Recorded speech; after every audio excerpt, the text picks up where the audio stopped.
जंगल के अंदर जो गुजरों का द्वारा जो अतिक्रमण है वो तो बहुत ज्यादा है, इतना ज्यादा है कि आंखें खुली रह जाएं, इस तरह की पोजीशन है। एक गुजर के पास तो लगभग 150 एकड़ जमीन है जो उसने जंगल में घेर करके जंगल में के पेड़ों को विनाश करके अपने लिए बना रखी और उसमें खेती कर रहा। इस रिपोर्ट को आप देखेंगे तो आप भी हैरान रह जाएंगे। 150 एकड़ यानी 700 बीघा जमीन आम पोखरा रेंज तराई पश्चिमी वन प्रभाग में कब्जा किया एक वन गुजर ने, दिखाई आंख सरकार। हाय, मैं रवि के बिंदास बोल में आपका स्वागत है। तो सुना आपने क्या कह रहे हैं तराई पश्चिमी वन प्रभाग के डीएफओ प्रकाश चंद आर्य जी। हैरान है, परेशान है और हमें भी उन्होंने परेशान कर दिया है ये कहकर कि 150 एकड़ जमीन एक वन गुजर के कब्जे में है, लगभग 700 बीघा जमीन। आप ये कह सकते हैं कि जो हमारा गांव है पुछड़ी, वो पूरा पुछड़ी उसमें समा सकता है और उस इलाके में यानी उनके घर में बिजली पानी सारी सुविधाएं मौजूद हैं। तो मालधन की तरफ जाते आम पोखरा रेंज कही जाती है। तो इस क्षेत्र में जो ये कब्जा कर लिया गया है, ये 1 या 2 दिन में तो नहीं हुआ होगा। या बिजली पानी भी मुहैया कराया गया है बाकायदा ट्रांसफार्मर के माध्यम से, तो ये भी 1 दिन में तो हुआ नहीं है। तो कौन अधिकारी हैं, वो कौन नेता हैं जिनके नीचे जिनके आदेश पर ये चीजें हुई हैं। आप ये कह सकते हैं कि इन वन गुजर में जो अतिक्रमण किया हुआ है, ये उत्तराखंड के लिए एक अतुलनीय उदाहरण बन गया है ये। और उत्तराखंड की सरकारें कुछ नहीं कर पा रही हैं। दरअसल हमें सूचना मिली कुछ दिनों पहले, तराई पश्चिमी वन प्रभाग की टीम वहां गई और पुलिस भी वहां गई थी। अचानक से पुलिस वापस आ गई। अभी क्या करते हैं डीएफओ साहब वहां पे? अच्छा, ये जो फिलहाल ये हैरानी की बात है जो आप ये जगह देख रहे हैं, ये पूरा का पूरा आप जगह देख रहे हैं। 150 एकड़ जमीन ये सिर्फ एक वन गुजर के पास है। बाकी 4-5 और ऐसे वन गुजर हैं जिनके पास 50 एकड़ 100 एकड़ जमीन उनके कब्जे में है। वहां ये धान की खेती कर रहे हैं जो कि हो नहीं सकती। फिलहाल ये हो रहा है रामनगर उत्तराखंड में। दरअसल वन गुजर वन के क्षेत्र में रहते हैं और उनके बारे में ये कहा जाता है कि जिस तरह के कच्चे मकान हमको दिखाई दे रहे हैं, कच्चे मकान इनको आवंटित किए जाते हैं क्योंकि वन क्षेत्र में ही रहते हैं। लेकिन अगर कोई वन गुजर 150 एकड़ ज़मीन पे कब्जा करके बैठा हुआ है तो वास्तव में ये संविधान के नियमों के खिलाफ भी है। इस तरह की झोपड़ियाँ बना के आप रह सकते हैं, लेकिन अगर आप इस तरह के मजबूत मकान बना रहे हैं तो ये संविधान का मजाक है। फिलहाल वन गुजरों पर इस तरह की चीज़ें आप देख रहे हैं, फिलहाल यहाँ पे इस तरह की चीज़ें उनको मुहैया कराई जाती हैं। ये उनका संवैधानिक हक है और ये बात डीएफओ भी मानते हैं। लेकिन अगर तराई पश्चिमी वन प्रभाग के आम पोखरा में अगर कोई वन गुजर 150 एकड़ ज़मीन यानी 700 बीघा ज़मीन पर कब्जा करके रखता है तो वास्तव में ये उत्तराखंड के लिए बहुत शर्मनाक स्थिति इसलिए है क्योंकि टाइगर आबादी क्षेत्र में जो राजस्व ग्राम है वहाँ पर आ रहे हैं। फिलहाल अब आप डीएफओ सर का इंटरव्यू सुनिए, क्या वो उसको कभी खाली करा पाएंगे?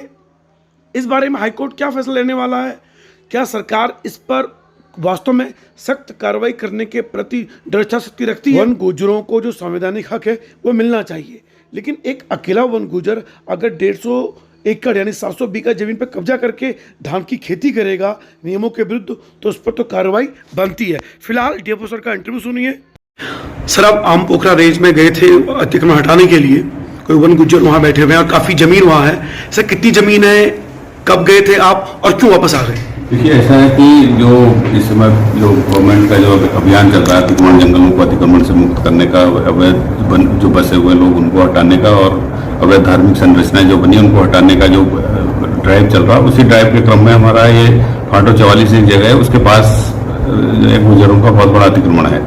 तो उसको चिन्हित किया था, उसको हटाना था और उसको हटाने के लिए हमारी टीम पूरी तैयारी के साथ पुलिस को लेकर के वहाँ पे गई थी और लगभग हमने उसको सुबह से कार्रवाई शुरू की थी। लगभग 9 बजे तक हम लोग उसमें लगभग 15 हेक्टेयर एरिया हम लोगों ने खाली करा दिया था। लेकिन फिर कुछ ऐसा सर्कमस्टांसेस रहे कि उसको रोक करके वापस आना पड़ा। तो ये लेकिन ये है कि अभी छोड़ा नहीं है, उसको हम भविष्य में दोबारा करेंगे। तो लगभग सर कितनी जमीन है और वहाँ पे अतिक्रमण क्या किया गया है? वहाँ पे जो जंगल के अंदर जो गुजरों का द्वारा जो अतिक्रमण है वो तो बहुत ज़्यादा है, इतना ज़्यादा है कि आंखें खुली रह जाएं, इस तरह की पोजीशन है। हमारे 2-3 अतिक्रमण मैंने चिन्हित कराए हैं, उसमें एक गुजर के पास तो लगभग 150 एकड़ जमीन है जो उसने जंगल में घेर करके जंगल में के पेड़ों को विनाश करके अपने लिए बना रखी और उसमें खेती कर रहा है। और सबसे बड़ी बात है, इस समय जंगल में धान की खेती कर रहा है, जो कि सरकार तो उसको डिस्करेज कर रही है कि खेतों में धान की खेती, गर्मी का धान ना हो। वो इस समय जंगल में उसने धान की खेती लगा रखी है और वो हमारे उस पर है कि उसको हमको करना ही करना है। उसके अलावा एक गुजर और है जिनके पास भी लगभग 40-50 एकड़ से ज़्यादा जमीन है। 3-4 भाई हैं, वो सब मिल करके उन्होंने लगभग 100 एकड़ जमीन उनके पास भी है। इस तरह से हमने 5 जो बड़े बड़े गुज्जर हैं वो जिनके पास इस तरीके का जिन्होंने कब्जा कर रखा है उनको चिन्हित किया है।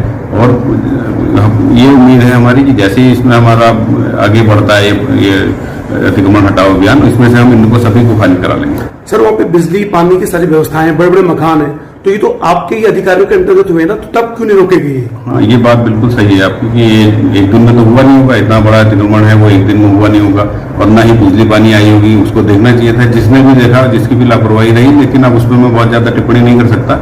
लेकिन हमारी कोशिश ये है कि वो जो कुछ भी हुआ है पहले वो अब ना हो और आगे उनको खाली कराया जाए, और ये खाली कराया जाना बहुत जरूरी है। हम उनको हटाने की बात नहीं कर रहे हैं, हम तो ये कह रहे हैं कि उनको जो जिस जगह पे ओरिजिनली वो रहते थे उस जगह पर रहें, बाकी जो उन्होंने जो कब्जा किया हुआ वो कब्जा खाली करें। सर ऐसे में जब ये आप वापस आ रहे हैं तो मान लो कि कोई कई बार नेताओं के फोन आते हैं कि ऐसी चीज होती है, दबाव बन जाता है, जितने भी लोग आते हैं, तो ऐसी स्थिति में कैसे निपटेंगे आप लोग? नहीं, अब ये तो हमारा सिस्टम का पार्ट है, इसको तो हमको इसको लेते हुए इसी के बीच में से रास्ता निकाल के करना है, और हमारा विश्वास है कि हम पूरी तरह से इसमें आश्वस्त हैं कि हम इसको करके रहेंगे। बहुत धन्यवाद। तो फिलहाल ये रिपोर्ट आपने देखी, उम्मीद करता हूं कि अतिक्रमण की कार्रवाई करते हुए सरकार हर किसी के साथ निष्पक्षता से कार्रवाई करेगी, जाति धर्म संप्रदाय मत को देख के नहीं करेगी, जो गलत है उसको हटाएगी। फिलहाल 700 बीघा जमीन एक व्यक्ति के पास, वास्तव में आंखें फटी फटी रह जाती हैं, जो शुरुआत में ही डीएफओ साहब ने कहा है। फिलहाल रवि के बिंदास बोल देने शुक्रिया। अगर धामी सरकार तक ये वीडियो पहुंचे तो सर मैं चाहता हूं कि कोई अधिकारी किसी नेता के दबाव में ना आए, ना उसको दबाव में आना चाहिए, जो गलत है वो हटना चाहिए। अगर आपको इस उत्तराखंड को अतिक्रमण मुक्त बनाना है तो सख्त फैसले लेने ही होंगे। फिलहाल रवि के बिंदास बोल देखने शुक्रिया। जय उत्तराखंड। लेकिन एक बात और कहनी है, हटाने से पहले पुनर्वास की व्यवस्था जरूर करें, जो यहाँ 50 सालों से रह रहे हैं। फिलहाल रवि के बिंदास बोल देखने शुक्रिया। जय उत्तराखंड।